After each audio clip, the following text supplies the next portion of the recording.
Hello friends, destination ice के YouTube platform पे आपका फिर से स्वागत है। और मैं अभिषेक सिसोदिया डेली की तरह आपके लिए करंट अफेयर्स लेकर के हाजिर हूँ। और आज देखेंगे हम लोग 17 जुलाई का करंट अफेयर्स। देखेंगे आसपास के कौन से ऐसे चीज़ें हैं जो कि इंपॉर्टेंट है आपके 17 बीपीएससी के पर्सपेक्टिव से। मेरा मॉडल आप लोग को पता है, मैं एमसीक्यू के फॉर्म में करंट अफेयर्स को लेकर के आता हूँ और उसके बाद फिर डिटेल डिस्कशन करता हूँ उस एमसीक्यू को सॉल्व करने के बाद। तो स्टार्ट करते हैं आज का सेशन हम लोग और देखते हैं आज क्या क्या क्वेश्चन है। सबसे पहला क्वेश्चन आपके लिए, Which of the following state has won the best state in horticulture award? Question क्या है कि निम्नलिखित में से किस राज्य ने बागवानी, हॉर्टिकल्चर को हिंदी में हम लोग क्या बोलते हैं, बागवानी बोलते हैं, ठीक है। तो बागवानी पुरस्कार 2024 में सर्वश्रेष्ठ राज्य, मतलब कौन सा सर्वश्रेष्ठ राज्य आया है, ठीक है। आपके ऑप्शंस है ए असम, बी नागालैंड, सी मेघालय या डी मणिपुर। तो देखो इसका जो सही आंसर हो जाएगा वो हो जाएगा बी नागालैंड, ठीक है। तो नागालैंड को तुम्हारा बागवानी यानी कि हॉर्टिकल्चर के लिए बेस्ट स्टेट का अवार्ड दिया गया है इस बार, ठीक है ना। तो इस चीज़ को ध्यान रखना आप लोग। देखो क्या है, थोड़ा डिटेल देख लेते हैं। Nagaland won the best state in horticulture award 2024। Horticulture award 2024 Nagaland को दिया गया है at the agriculture leadership award which shows, कहीं ना कहीं जो एग्रीकल्चर लीडरशिप अवार्ड है उसके थ्रू इसको नागालैंड को बेस्ट हॉर्टिकल्चर अवार्ड दिया गया। तो कहीं ना कहीं ये दिखाता है कि नागालैंड कितना सजग है अपने हॉर्टिकल्चर बागवानी के क्षेत्र में। ओके, आगे मूव करते हैं हम लोग। Next question, Keir Starmer, Keir Starmer will be chosen as, या फिर ऑलरेडी इलेक्ट हो चुके हैं, आपको बताना है कि as a new prime minister, as a new prime minister कौन से देश की वो चुनेगा। आपके ऑप्शंस है A Canada, B England, C Mexico या डी पेरू, ठीक है। तो देखो जो सही आंसर आपका हो जाएगा, आई थिंक आप लोग सबको पता होगा, इंग्लैंड के नए प्रधानमंत्री बने अभी कीर स्टारमर, ठीक है। ये ध्यान रखना, वहाँ पे लेबर पार्टी फिर से आ गई है। तो देख लेते हैं एक बार थोड़ा सा न्यूज़ हम लोग। तो द लेबर पार्टी, याद रखना, देखो जनरली क्या है कि यूके में लेबर पार्टी और कंजर्वेटिव पार्टी इसी में कंपटीशन चलते रहता है, ठीक है ना। इस बार क्या हुआ, लगभग 14 साल बाद कंजर्वेटिव पार्टी हार गई और लेबर पार्टी फिर से जीती है, ठीक है ना। तो याद रखो, the labour party led by lawyer turn politician has वोन अ landslide in the UK election. तो यूके इलेक्शन में अभी सबसे ज़्यादा कौन, किसको वोट मिला, लेबर पार्टी को। उसी के लीडर है कौन, कीर स्टारमर, ठीक है। उसी का लीडर है आपका कीर स्टारमर, जिनको प्राइम मिनिस्टर का पोस्ट दिया गया है, ठीक है। अब इससे ये ऐतिहासिक क्यों इंपॉर्टेंट हो जा रहा है, क्योंकि bringing an end to the 14 year rule of Conservatives. तो कंजर्वेटिव पार्टी थी, जो कंजर्वेटिव आइडियोलॉजी था, वो लगभग 14 साल तक वहाँ रूल करता है यूके में। उसके बाद वो हारती है, लेबर पार्टी जो समझ लो कि एक तरह से लेफ्ट पार्टी है यूके में, लेफ्ट, तो वो यूके इलेक्शंस को जीतती हैं और कीर स्टारमर को वहाँ का प्रधानमंत्री इलेक्ट कर लिया जाता है, ठीक है। तो इस चीज़ का ध्यान रखना। आगे मूव करते हैं हम लोग। Next question, who among the following has been appointed as the new head coach of Indian cricket team. I think बहुत बेसिक क्वेश्चन है, आप लोग काफ़ी लोग को पता होगा। आपके ऑप्शन है ए सचिन तेंदुलकर, बी वीरेंद्र सहवाग, सी गौतम गंभीर या डी रवि शास्त्री। ऐसे भी T20 का सीज़न है तो काफ़ी ज़्यादा क्रिकेट का लोगों में अभी थोड़ा दिमाग में चल रहा है। देखो आंसर क्या है, गौतम गंभीर। I think this was the easy cake walk answer, ठीक है। तो गौतम गंभीर को नया हेड कोच बना दिया गया है। India have announced former opener Gautam Gambhir, okay, Gautam Gambhir as the new, Gautam Gambhir as the new head coach of men's cricket team, ठीक है ना। He will take over Rahul Dravid, आपको पता ही है प्रेजेंट में राहुल द्रविड़ थे, Rahul Dravid after ICC men's T20 World Cup 2024 campaign. तो आईसीसी T20 2024 काफ़ी अच्छा रहा इंडिया के लिए, इंडिया ने इसको जीता है, ठीक है। ध्यान रखना यहाँ पे कि अगर आपसे क्वेश्चन आए कि आईसीसी ने कितने रुपए मिले, तो 20 करोड़, ठीक है। और अगर बीसीसीआई ने कितने रुपए दिए इंडिया को जीतने पे, तो 125 करोड़, ठीक है। याद रखना, बीसीसीआई ने कितने रुपए दिए, बीसीसीआई ने 125 करोड़ लगभग दिए इंडियन क्रिकेट टीम, ठीक है ना। ओके, आगे मूव करते हैं हम लोग। Next question, which are the following country has recently been included as the 10th full member of Shanghai cooperation organisation, SCO के अभी 10th फुल मेंबर कौन बने आपको। आपके ऑप्शंस है A Belarus, B Iran, Vietnam या डी सिंगापुर? ट्राई करो। देखो जो सही answer that is A, Belarus. ठीक है ना, ध्यान रखना इस चीज़ का। और ये क्वेश्चन आपके मतलब कहीं ना कहीं एग्जामिनेशन पॉइंट ऑफ व्यू से काफ़ी ज़्यादा important है, इस चीज़ को ध्यान रखना। इंटरनेशनल ऑर्गेनाइजेशन से कुछ भी ऐसे नए मेंबर ऐड होते हैं तो आपका क्वेश्चन का पार्ट बनने का चांसेस बढ़ जाता है। देखते हैं थोड़ा सा डिटेल हम लोग। The 24th meeting of the council of heads of Shanghai cooperation organisation, council of heads की मीटिंग हुई थी अभी एससीओ में। ठीक है, कहाँ पे हुई थी ये भी इंपॉर्टेंट है। तो 4 जुलाई को हुई थी और अस्ताना, ठीक है, Astana it is the capital of Kazakhstan. ठीक है, ये चीज़ ध्यान रखना, Astana is the capital of Kazakhstan. वहीं पे एससीओ की तुम्हारा हेड ऑफ द स्टेट की मीटिंग्स हुई थी। ठीक है ना, जहाँ पे इस चीज़ को किया गया। थोड़ा सा हम लोग एससीओ को डिटेल में कवर करते हैं क्योंकि आपके एग्जामिनेशन पर्सपेक्टिव से इंपॉर्टेंट है। देखो SCO Shanghai cooperation organisation was established in 15 June 2001। दिमाग में 2001 रखो। इसके फाउंडिंग फादर्स अगर बोला जाए तो फाउंडिंग मेंबर्स 5 फाउंडिंग मेंबर्स थे। कौन कौन से? Kazakhstan, Tajikistan, Uzbekistan. तो ये 3 याद कर लो, कजाकिस्तान, ताजिकिस्तान, उज्बेकिस्तान। अब चाइना और रशिया की याद करो। तो ये फाउंडिंग मेंबर्स हो गए थे। ठीक है ना, आगे फिर हम लोग बात करें कि इंडिया और पाकिस्तान कब इसको ज्वाइन किए थे, तो याद रखना 2017 में पहली बार एक्सपैंड किया गया था संघाई कॉपरेशन ऑर्गेनाइजेशन को, जिसमें इंडिया और पाकिस्तान ज्वाइन करते हैं। ठीक है, फर्दर इसको एक्सपैंड कब किया गया? 2023 में, जब ईरान ऐड हुआ था एज अ 9th मेंबर।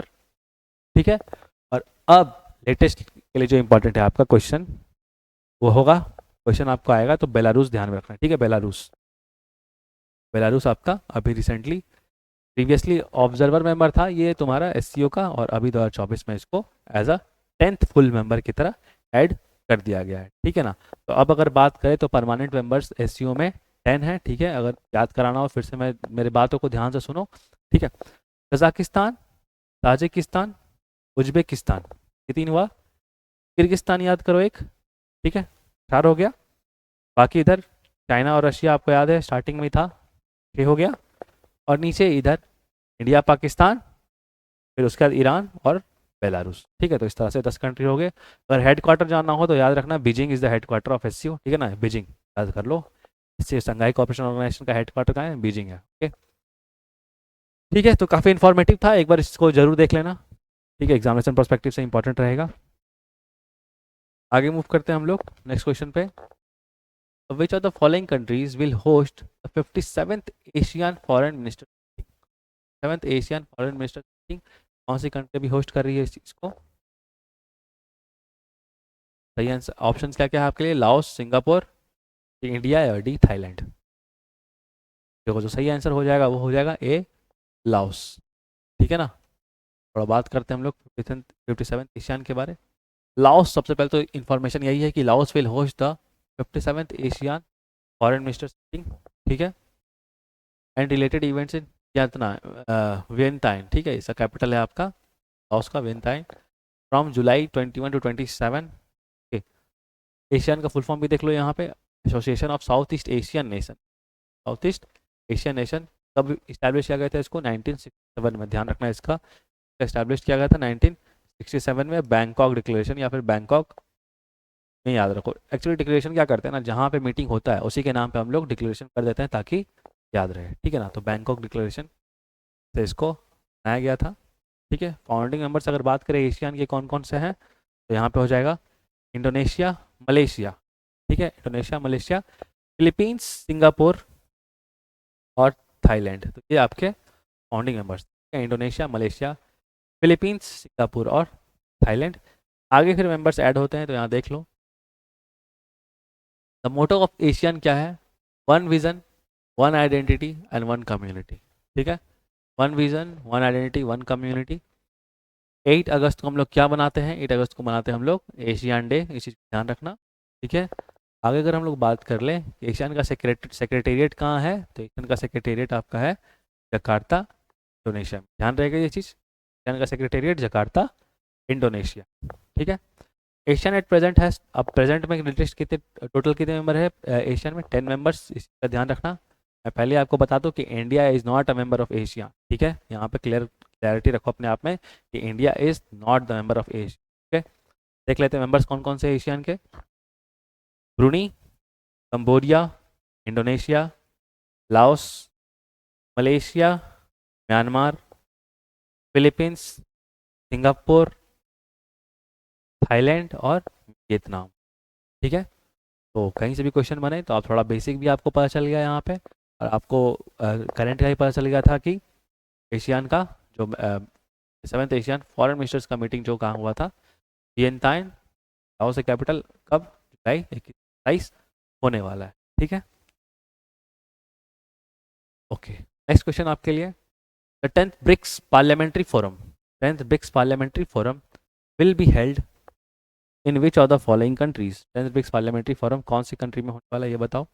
आपके ऑप्शन है ए India, B China, see Russia या डी ईरान।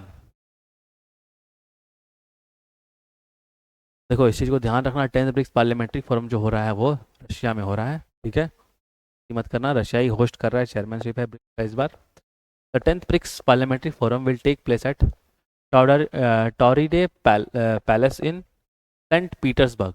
सेंट पीटर्सबर्ग से ध्यान रखना, रशिया में है। सेंट पीटर्सबर्ग डिक्लेरेशन से ये भी याद रखो कि सेंट पीटर्सबर्ग डिक्लेरेशन किस चीज़ के लिए किया गया था, टाइगर्स के ऑल ओवर वर्ल्ड में जो भी पॉपुलेशन है उसको डबल करने के लिए। ठीक है, डबल करना टाइगर्स की पॉपुलेशन को, उसके लिए सेंट पीटर्सबर्ग डिक्लेरेशन किया गया था। बस यहाँ पे ध्यान रखो कि ब्रिक्स का अभी वहीं पे पार्लियामेंट्री फोरम का मीटिंग हुआ।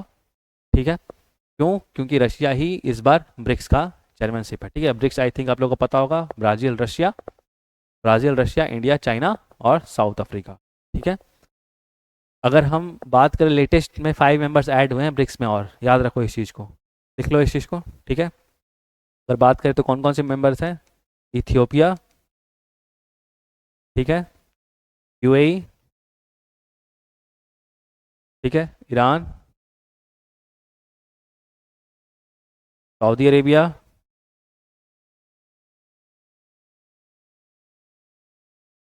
और Egypt.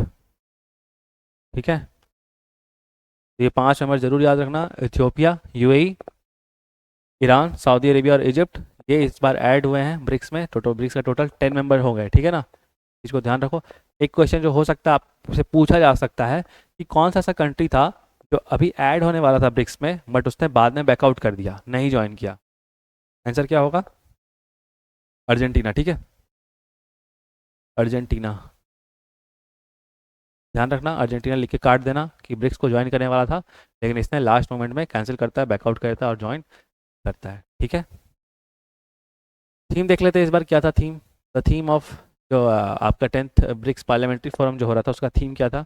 The theme of the forum was the role of parliaments in strengthening multilateralism for just global development and security. तो कहीं ना कहीं द रोल ऑफ पार्लियामेंट्स का किस तरह रोल है मल्टीलैटरल डेवलपमेंट के लिए और स्ट्रेंथन करने के लिए और ग्लोबल डेवलपमेंट के लिए पार्लियामेंट का किस तरह इंपॉर्टेंस है, उस चीज़ को इस बार का थीम ने रिप्रेजेंट किया। ठीक है, बाकी सारी इन्फॉर्मेशन क्लियर याद रखना। ठीक है, इन 5 न्यू मेंबर्स याद रखो, और कहाँ पे मीटिंग हुआ, 10 ब्रिक्स पार्लियामेंट्री फोरम का, इट इज सेंट। ठीक है, नेक्स्ट क्वेश्चन पे मूव करते हैं हम लोग। Which country will host the 28th edition of Malabar war exercise. आपको ये बताना है कि मालाबार वार एक्सरसाइज इस बार कौन होस्ट करने वाला है। आपके ऑप्शन है A Japan, B India, C Australia या डी अमेरिका। देखो ये इंपॉर्टेंट हो जाएगा इस बार क्योंकि इस बार इंडिया होस्ट कर रहा है इस चीज़ को। ठीक है, ध्यान रखना इस चीज़ का। और कहाँ पे किया जा रहा है, बे ऑफ बंगाल में। ठीक है, बंगाल की खाड़ी में आपका मालाबार एक्सरसाइज किया जाएगा। थोड़ा देख लेते हैं इस चीज़ को डिटेल। देखो यहाँ पे, तो India will host the top tier Malabar naval exercise with other quad countries, तो अदर क्वाड्रिलेटरल कंट्रीज या क्वाड कंट्रीज। ठीक है, इस चीज़ का ध्यान रखना, यूएस, जापान एंड ऑस्ट्रेलिया। और कौन सी कंट्री साथ में, यूएस, जापान और ऑस्ट्रेलिया इंडिया के साथ, in the bay of Bengal. ये क्वेश्चन इंपॉर्टेंट रहेगा कि कहाँ पे किया जा रहा है, ध्यान रखना, बे ऑफ बंगाल में किया जा रहा है। अब क्यों बे ऑफ बंगाल में किया जा रहा है, बेसिकली यही है कि चाइना का तुम्हारा जान रहे हो कि साउथ चाइना सी में प्रेजेंस थोड़ा ज़्यादा है, वहाँ पर थोड़ा सा ज़्यादा उसका एटमॉस्फेयर है और थोड़ा सा उस चीज़ को काउंटर करना भी ज़रूरी है। तो वहाँ पे जो भी है इसी तरह से अपना डिप्लोमेटिक इश्यूज वहाँ पे काफ़ी ज़्यादा नहीं तो राइज हो जाते हैं। ठीक है ना, क्योंकि चाइना तुमको पता है कहीं ना कहीं वहाँ पे अपना प्रेशर के कारण, अपना मिलिट्री फोर्स ये सब के कारण बहुत ज़्यादा परेशान किए रहता है। तो इस चीज़ से अगर बे ऑफ बंगाल में इस तरह के हम लोग एक्सरसाइज करेंगे कहीं ना कहीं हमारा भी एक स्ट्रॉन्ग होल्ड बनेगा, ठीक है ना। तो अच्छा, क्वाड कंट्रीज याद रखना, यूएस, जापान, ऑस्ट्रेलिया और इंडिया, ठीक है, वहाँ पे गलती मत करना। ठीक है, आगे मूव करते हैं हम लोग। तो prime question number 8, prime minister Narendra Modi has recently been awarded the highest award of which country. ये क्वेश्चन आप लोग क्लास में कराया जा चुका है। आप लोग प्लीज़ इसका आंसर कमेंट बॉक्स में कमेंट करें। मैं रिपीट कर दे रहा हूँ, प्रधानमंत्री नरेंद्र मोदी को हाल ही में किस देश का सर्वोच्च पुरस्कार से सम्मानित किया गया है। आपके ऑप्शंस हैं, A Germany, B Belarus, see Russia या डी ऑस्ट्रिया। ये क्लास अगर आपको नहीं पता ये क्वेश्चन तो प्रीवियस क्लास जा करके देखें, और उसमें मैंने डिटेल पढ़ाया है उस चीज़ को, ठीक है। और अगर पता है तो काइंडली आंसर को कमेंट बॉक्स में कमेंट करें, ठीक है। तो आज के लिए शॉर्ट एंड क्लिप्स इतना ही। अगर आपको वीडियो अच्छा लगा हो तो प्लीज़ इसको लाइक करें, और डेस्टिनेशन आइस के चैनल से ज़रूर जुड़ें, और अपने 17वीं बीपीएससी को तैयारी को और स्ट्रॉन्ग बताएं, क्योंकि अब क्या है कि अब थोड़ा सा आप लोग को करंट अफेयर के सेक्शन में ज़्यादा ध्यान देना पड़ेगा, क्योंकि एग्जामिनेशन अब बहुत ज़्यादा पास है। मिलते हैं जल्दी इसी तरह के वीडियो में, तब तक के लिए thank you so much and take care.